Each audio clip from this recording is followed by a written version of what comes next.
Ve şehirler şehri İstanbul'un kalbi, fethin yegane simgesi Ayasofya Camii. Alemler içinde selam olsun Nuh'a.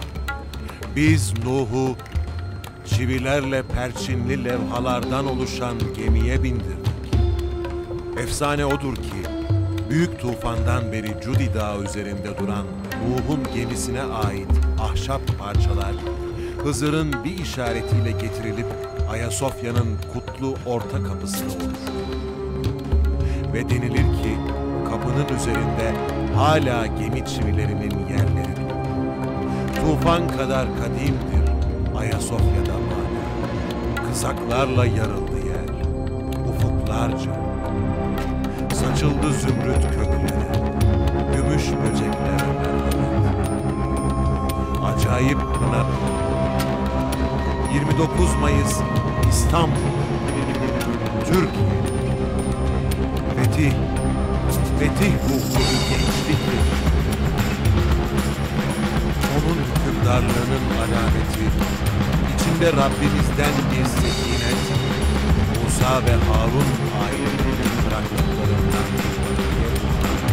ve meleklerin taşıdığı sandığı size gelmesi.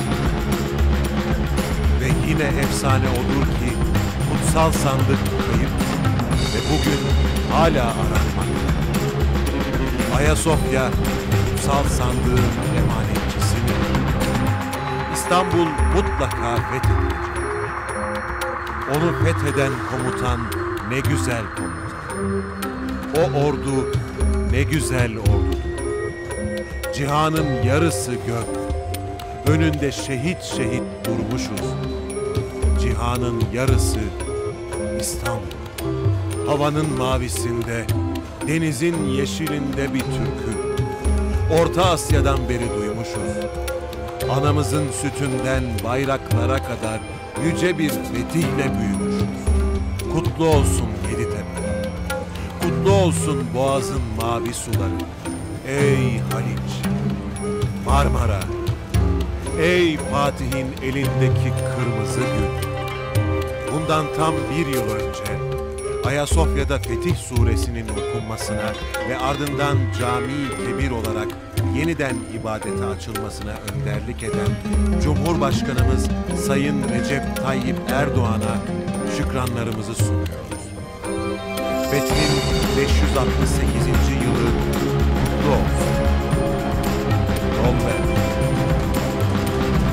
Bundan 29 Mayıs Fatih, Ulubatlı Hasan, Akşemseddin, 29 Mayıs Çanakkale, Reveze'dir, Mohaç'tır, Varna'dır, 29 Mayıs